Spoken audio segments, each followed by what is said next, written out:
बेंगलुरु की रहने वाली एक छात्रा जिसका नाम है कविता। कविता लगातार राजस्थान स्टेट के एग्जाम की तैयारी कर रही है। गवर्नमेंट यानी सरकारी नौकरी की लगातार तैयारी कर रही है। अब कविता की एज 27 साल हो चुकी है। वो लगातार गवर्नमेंट एग्जाम की तैयारी कर रही थी। हाल ही में 2022 में जो राजस्थान पटवार भर्ती परीक्षा का रिजल्ट आया था, इसमें कविता का फाइनल रूप से पटवार में चयन हो जाता है। यानी अब कविता पटवारी बन चुकी थी। कविता का सपना पूरा हो चुका था। गांव में खुशी की लहर थी। कविता के परिवार वाले खुश थे। सब कुछ ठीक चल रहा था।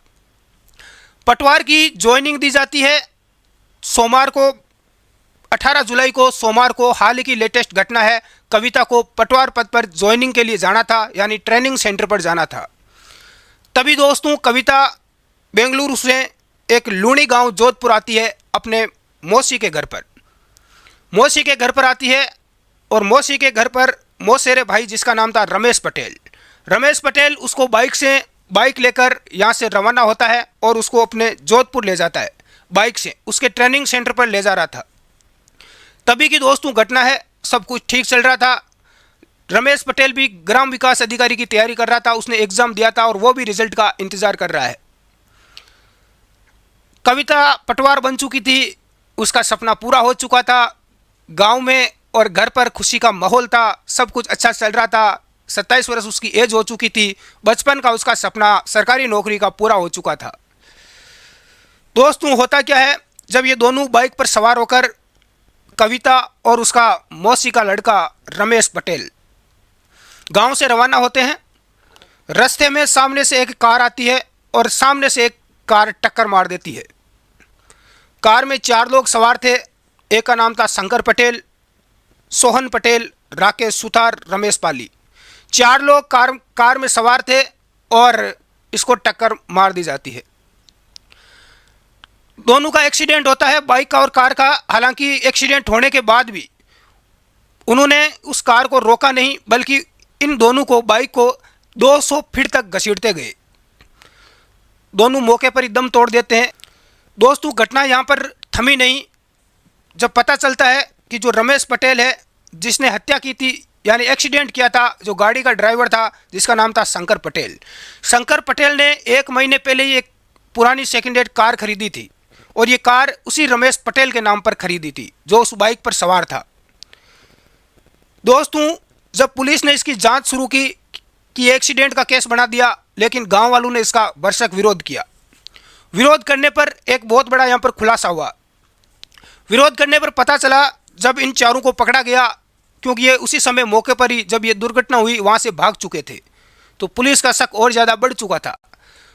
पुलिस ने हालांकि ये दुर्घटना का केस बना दिया था कि एक्सीडेंट हुआ है, लेकिन बात कुछ और ही थी।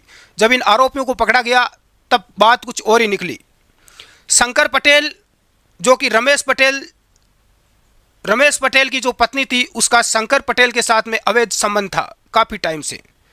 ये दोनों शादी भी करना चाहते थे और शंकर पटेल इस रमेश पटेल को अपने रास्ते से हटाना चाहता था।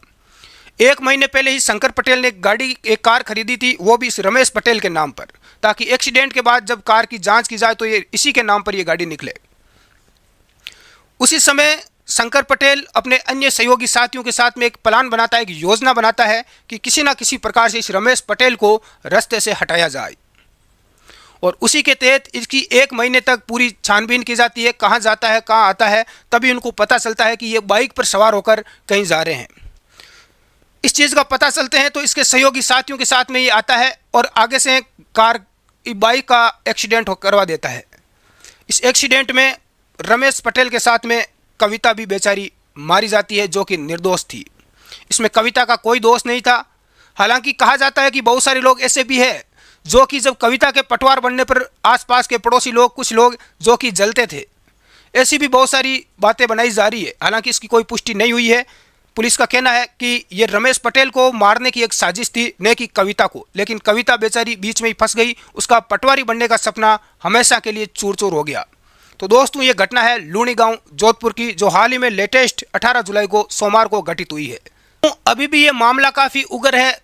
ग्रामीण लोगों में काफ़ी आक्रोश है कि जो भी इसके हत्यारे हैं जिन्होंने ये घटना को अंजाम दिया है उनको कड़ी से कड़ी यानी फांसी की सज़ा होनी चाहिए। लेकिन अपना कानून इतना स्लो धीरे चलता है कि आरोपी भले ही उनकी पता चल जाए कि यही आरोपी है, फिर भी उनको सज़ा होने में काफ़ी टाइम यहाँ पर लगता है। ग्रामीण लोग लगातार यहाँ पर पुलिस थाने का घेराव कर रहे हैं, लगातार आक्रोश पैदा है ग्रामीण लोगों में। हालांकि दोषियों को अभी तक पकड़ लिया गया, हिरासत में ले लिया गया है। देखते हैं आगे उनको क्या सज़ा होती है। आपके हिसाब से इन अपराधियों को क्या सज़ा होनी चाहिए, नीचे कमेंट करके आप ज़रूर बताएं। नए हो तो चैनल को सब्सक्राइब करें। धन्यवाद। जय हिंद।